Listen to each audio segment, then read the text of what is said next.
When the haters take a moment out of their busy woke lives to tell you just how jealous they are of your success and your hard work, just take a moment to appreciate it.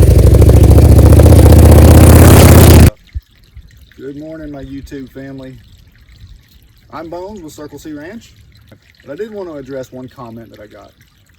And this gentleman said, "Why would you need a spring house? Multiple question marks. Just buy a few freezers. Duh. You old timers are so backwards. The world's not going to end. The government's not out to take over." Wait, he just called me an old timer. I think that's a compliment.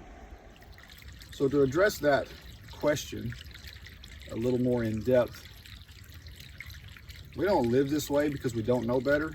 We live this way because we know it is better. Think about that for just a few minutes.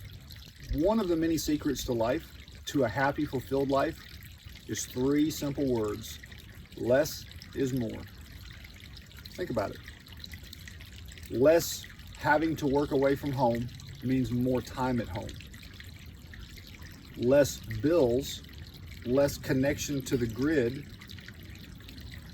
less time away from home. More time with your family, more time with the projects that you enjoy.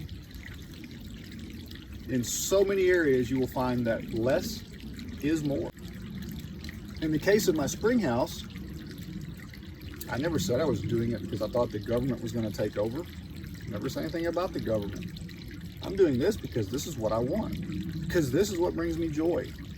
Because I like the simpler, older ways. And I have a spring with far better, cleaner, safer water than the utilities, than the city water system. So why wouldn't I use it? Plus it makes a great backup if my solar system was to go down, or if the sun stopped shining. Well, I can put food in here. It won't last quite as long as it would in a refrigerator, but it's a great backup. And like I mentioned in one of the other videos, if you have cows or goats specifically, the milk is far better when it's chilled quickly, immediately after being milked and strained. Put a gallon of milk in a glass jar, set straight down in that spring water, and it'll chill it far faster with a better quality taste than by putting it in the freezer temporarily or in the refrigerator. So this, for my little ranch, is a great addition. There's enough water here to supply more than just myself. It'll take care of a couple of other families on the ranch. Here's a real quick rundown of what we accomplished in the first 2 days of work. These are heavy. Put them in by myself. But they're a simple set of steps. They're going to come from up there. We come in from the house. The original dirt level is right there. All that extra dirt is piled up from where I dug this spring out. So I'll probably end up putting one more step in, but then that's done. This rock wall is probably going to follow the path of that temporary brace, and then I will backfill behind it, and this rock wall right here will just hold the dirt back because I want to cover this whole spring house with dirt to keep the temperature down inside. And then here on this other side, you have that one coming up there, we'll come over and we'll come right back down the same way. And then of course a perimeter wall and a roof. It's gonna be well insulated, should stay nice and cool. Look at the beautiful fit of those rocks down there at the bottom. Now, the water's standing really full, and you can see right there, you can see where the water is still running in, even though the water level is above the actual spring. But every single one of those cracks through there has water coming out of it. And of course, once it's completely covered and sealed off, all these leaves will be cleaned out. No more leaves will be getting in there. No more frogs and salamanders. None of that nasty stuff. And then we'll pipe it out into some sort of a catch tank and a pump system. Still working the final details out on that. I don't know yet whether I'm going to put it right in this area or if I'm going to go on down elevation wise a little ways and let it gravity feed into that, and then from there we'll pump it up through the garden and on up to the house. Anyway, stay tuned.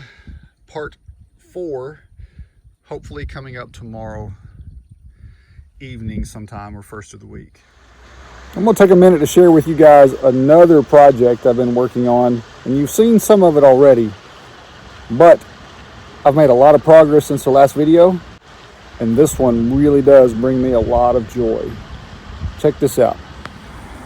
So I'm kicked back on my bridge in one of my many strategically located pondering chairs, just letting the sound of that running water soak into my soul, letting it just kind of ease away the stress of another work week. So check it out, guys. Here it is. It's not finished, obviously. I do still have this little center section to do, but the portion where the tires go, that's finished. We've got it gravelled with the 2-inch base rock, which is an absolute necessity if you're building driveways and you want them to last. And check out the grass that's growing. Love it. Planted it probably 3 weeks ago now, along with 3 hemlock trees on either side, which will grow up and create an archway. It'll take 15 years or so. But I finally, after 15 years, got this gravelled on both sides of the creek. Got the road in great condition. Just listen to that for a minute.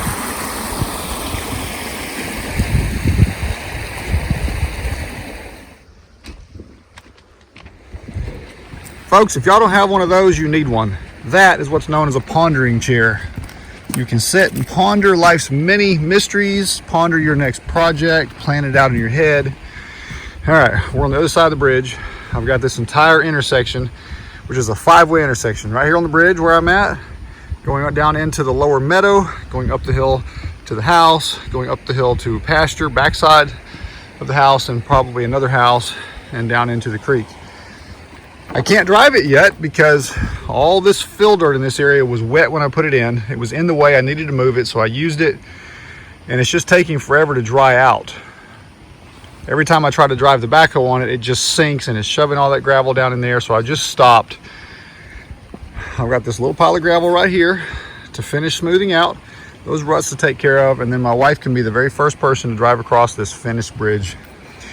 Her brother, my brother-in-law, and I have spent hours, days working on this at this point, and in our eyes it's a thing of beauty. Check this out.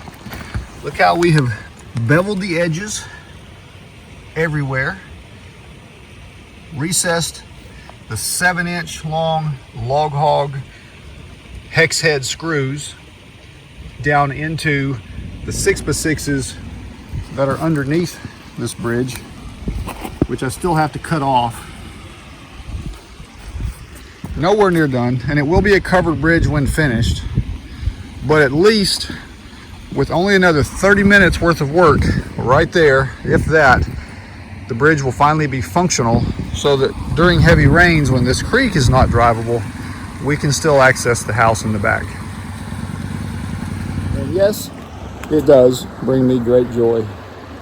How can it not? When you can sit here and look at a view like that and listen to that water running. So beautiful. Now I'm going to sit back in my pondering chair and edit this video for you guys. Y'all have a good one.